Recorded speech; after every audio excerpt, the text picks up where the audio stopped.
What's up, everybody? Welcome back to Tactical Tortoise. My name is Trevi, and welcome to part 2 of our new Dark Angels Leaked Codex review.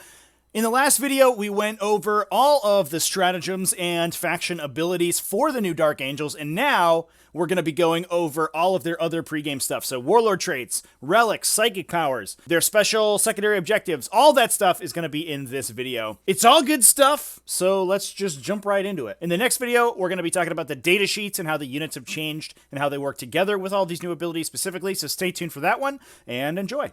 Some interesting Warlord traits in here. Brilliant Strategist is the one from the Space Marine Codex. Lets you set a unit back one doctrine. Nothing too extreme there, but we do also have those two other stratagems in the faction to set yourself back in doctrines or set yourself to whatever doctrine you want, which means that I think Dark Angels may have just the best control over their doctrines that you can possibly have, and I think that's really cool for the faction. Fury of the Lion is an aura that gives you +1 strength on your charge, war charge, or performed a heroic intervention. That seems okay, but I don't know how often you're going to need that. Maybe it's good on, you know, the biker units that are a little bit less punchy in melee. Eliminate Knight lets you wound on a 2+ against infantry and bikers. This is basically that pivotal role out of Harlequins for troop masters. It seems fine, but I don't know if you really need to be wounding infantry and bikers on 2s. A lot of the Dark Angels characters are going to be doing that anyway, so that seems a little bit excessive. Stubborn Tenacity lets you keep your Warlord around until the end of that turn if they're destroyed. I'm sure that there's going to be some use cases for this where it's really annoying. You know, you can get some Relic Ores into your opponent's army and then make sure that they're there for the entire turn if you need them to, but I don't know.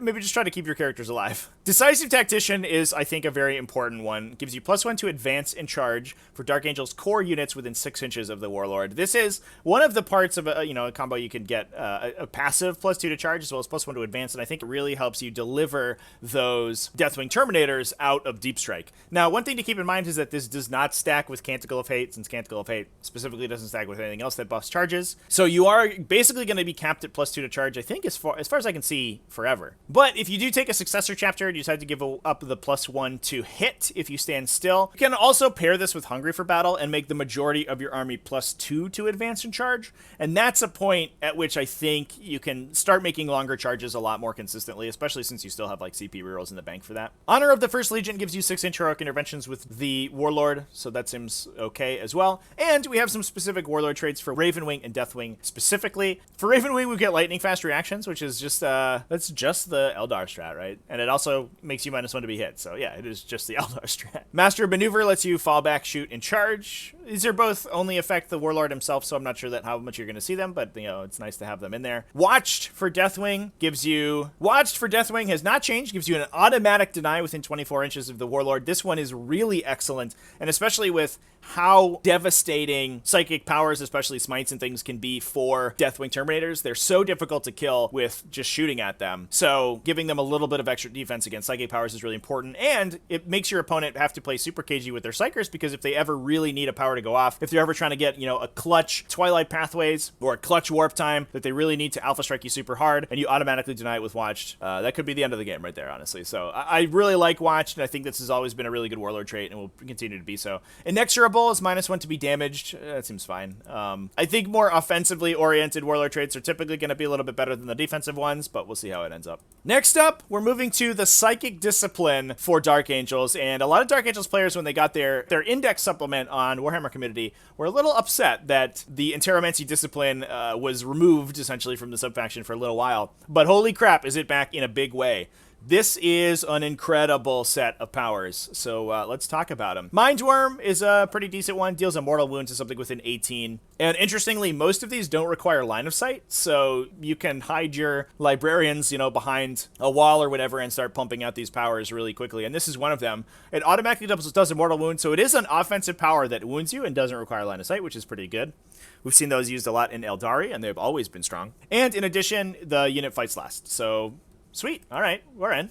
Aversion, it's range 24, again, doesn't require line of sight. Aversion selects an enemy unit within 24 inches, again, not requiring line of sight, really big deal. Gives them -1 to hit for the entire battle round, and in addition, if they're within 6 inches of the Psyker, Probably not going to happen very often, but I don't know, it could. They also get -1 attack. Very strong. This has always been a really good psychic power, and I think will continue to do so. Righteous Repugnance. This is where things get super duper spicy. Cast it on a Dark Angels unit within 12, and until your next psychic phase, it gets full rerolls to hit and wound with melee attacks. Incredible. Not only does this work defensively, because it lasts for an entire round. If your opponent charges you and you fight back, you're at full rerolls. But you can also set this on a unit in the psychic phase, have them charge outside of that aura, and absolutely destroy people with full rerolls to wound. I think this is, again, going to be a power that syncs incredibly with Ravenwing, since they don't already get those free rolls to wound against vehicles and stuff like Deathwing do. And a unit of Black Knights, string one back to within 12 inches of the Psyker, drop this on them and send them in, and they're just going to be doing,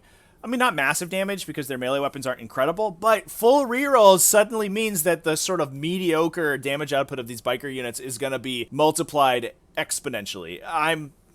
This is so amazing. I think this is also a case for Chief Librarian to get Psychic Mastery in there for +1 to cast. It does go off on a 7, which is really tough, but if you can get it to go off on a 6 with a CP reroll in the bank, you can try to make something happen and get it off. The amount of melee damage it does, if you can get it off, is absurd. Trephination, an interesting name for one. It's just a smite.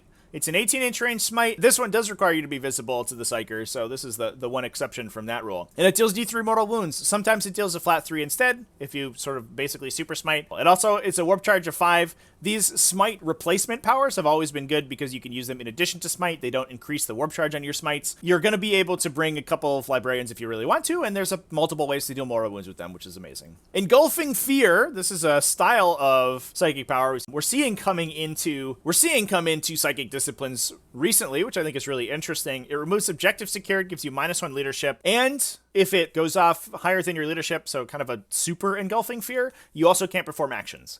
I like the ability to remove objective secured. Unfortunately, it's a little bit inconsistent given that it's trying to go off on a 7. And, I mean, your Space Marines, like, you can give your whole army objective secured, which means you're already kind of counteracting their objective secured anyway. So I'm not sure how much that's really going to matter, to be honest. Mind Wipe, the last one, again, goes off on a 7, so probably really needing that Psychic Mastery in here at this point. A lot of tough powers to cast, but it removes an aura ability from an enemy unit until the start of your next Psychic phase. Again, being inconsistent means that it might not see as much play as I think everyone assumes it is. Also, hilariously, contagion abilities specifically have a rule that says that they are not affected by aura ability affecting things, which means that you cannot, like, sort of automatically kill Mortarion with these, which is too bad. But there are a lot of aura abilities that a lot of armies are based entirely around, so being able to selectively remove them is pretty good. And if you're playing a format with open pre-games, keeping this one in the back of your mind so before it gets wiped, I guess, hopefully your own mind doesn't get wiped by the mind wipe, will give you a super big advantage in some particular matchups. Next up, talking about Relics. Next up, we're moving to Relics. There's a couple in here that I think are pretty interesting. Mace of Redemption has a lot of people talking. If you hit a Fallen or Heretic Astartes unit on a wound roll of 4, it inflicts 2 mortal wounds on your opponent instead of normal damage. So essentially it bypasses saves and everything if they are specifically a Heretic Astartes. It's also a Crozius replacement that is 2x strength, which is pretty interesting. So it's sort of in contention with Benediction of Fury unless you're specifically fighting against Heretic Astartes. If you're not fighting it against Heretic Astartes, I'm not sure it's that good. But if you really need the 2x strength instead of the 3 damage that Benediction of Fury gives you, maybe it's okay. I don't know. Pennant of Remembrance seems really powerful. It gives -1 damage to a Deathwing core unit within 6 inches of the bearer that you pick in your command phase. If you are bringing one sort of big anvil unit of Deathwing in your army to move up the table and just shoot people with Starbolters and stuff, putting this on your Deathwing Ancient to make them harder to kill seems very good. Shroud of Heroes gives you -1 to be hit for the bearer. I don't think that's really going to see a ton of play, to be perfectly honest. Reliquary of the Repentant got a huge nerf. Used to give you a 3-inch aura of -1 invulnerable save, which is super powerful. Everyone took it on their bike apothecary, and that guy ran up and was really obnoxious and annoying, and everyone hated him. Unfortunately, this only works on invulnerable saves of 4+ or better, giving them -1 to a 5+. But if you are better than a 4+ invulnerable save, it does mean that you only succeed your invulns on a 5, which means that you can potentially be giving -2 to an invulnerable save if somebody's got a 3+. It's also an unmodified roll, so any of those like +1 to your saving throw rules will not affect it. So you can really put it to Rubric Marines with this one, I guess. Take that 2+ invulnerable save, get that out of here. You save on a 5. Foe Smiter is a multi-shot relic Stormbolter, seems fine. Eye of the Unseen gives -1 leadership within 6, and then also makes characters fight last. Situationally might be really good, especially against, like, I don't know, the Smash Troop Master out of Harlequins or something like that. Making him fight last until he dies is pretty strong, but again, very matchup dependent. And last but not least, Cup of Retribution gives you a once per game litany on a chaplain. It automatically goes off, so thank goodness we're not trying to like roll a 2+ or anything. And it gives a 6-inch aura of +1 attack to Dark Angels core units. It seems fine, seems okay. I don't know how often you're going to need that, since you could just be giving them like +1 to wound anyway, or full rerolls, which is going to be roughly equivalent to +1 attacks, and doesn't require you to eat up a relic slot or a CP, so I'm not sure we're going to see that too often. Special issue Wargear is back. These are the special relics that you can potentially give to unit leaders. Not something that we see very often. Heavenfall Blade, I think, is the important one here. You can give it to a Talon Master. It gives them +2 strength, so up to strength 6, -4 AP for 2 flat damage, and you get +1 attack with it. The Talon Masters, unfortunately, I think they only have a power sword, so they're innately very bad in melee, but this gives them a little bit of a melee punch, so I think I like it. And a lot of these can be equipped with Talon Masters, despite the fact that they are vehicles and cannot normally take relics. Next up, we have the Arbiter's Gaze, which lets you hit on a 2+, including on Overwatch, which is very interesting, and you get to ignore cover. That seems fine. I think they're already either good enough hitting, so I don't know how often that's going to be seen, although the 2+ Overwatch is very powerful. Atonement is a cool relic plasma pistol that has the same profile as a supercharged plasma eradicator, strength 9 AP4 for flat 3 damage. It is only 1 shot though, so not doing too much, but it is a fun profile to use. Last, and definitely not least, probably the most important thing we're going to talk about in this video is the secondary objectives before we move on to data sheets in a future video. And oh boy, do we have some spicy stuff over here. We'll talk about the Purge the Enemy and No Mercy, No Respite first. Purge the Enemy is martial interdiction.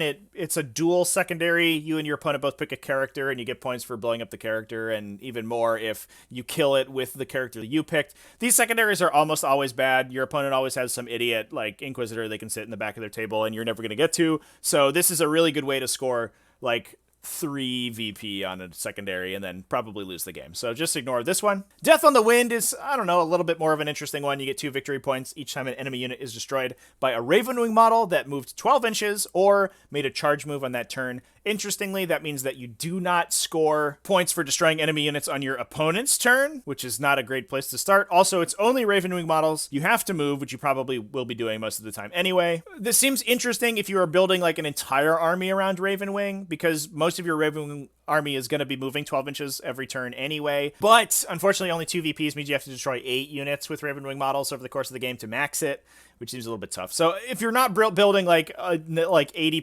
Ravenwing army, I don't know if I would really look at this one too closely. And last, but oh boy, certainly not least, Stubborn Defiance. If anybody's played Priority Targets and has complained about how easy the Priority Target's secondary objective is, just get ready for that to be in every game. Stubborn Defiance selects one objective marker. Stubborn Defiance selects one objective marker at the start of the game, then gives you victory points based on the consecutive number of command phases that you have controlled that objective with a unit with objective secured. This could be anything from an entire unit of Deathwing Terminators in a 1st Company detachment, or 5 Idiot Tactical Marines that you put in your army. The second command phase that you hold it, you score 2. The third, you score 3. Fourth and fifth, you score 5 each, which means that if you hold it for the entire game, which you probably should, you'll get the full 15 points.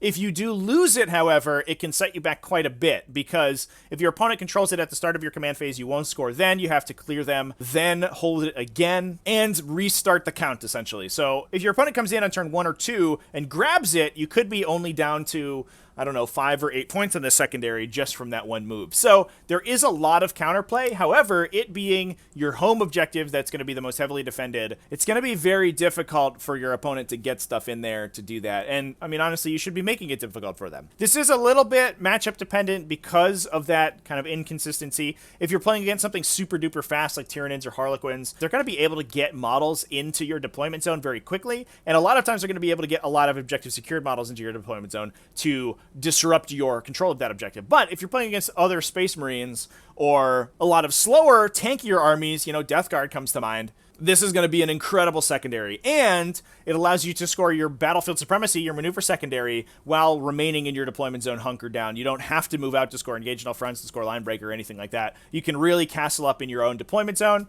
As long as you hold 2 or 3 objectives fairly reliably, you can fight over the primaries that way, and you can just take the rest of your secondaries based on killing your opponent's army. This secondary seems incredible. I am flabbergasted. Like I said, it's not going to be good in every single game, and it is a little bit dependent on the mission that you're playing as well, but I think it is going to be incredible in the majority of your matchups. Not to mention the fact that with a lot of those Ravenwing buffs, you're setting the line of engagement so far forward in your opponent's deployment zone.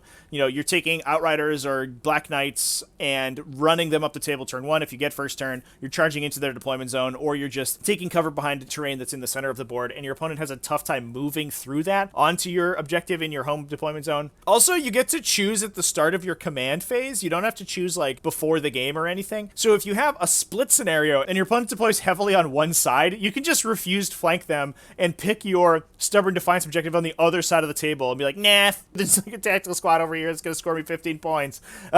This sounds so obnoxious. I hate it. I hate it.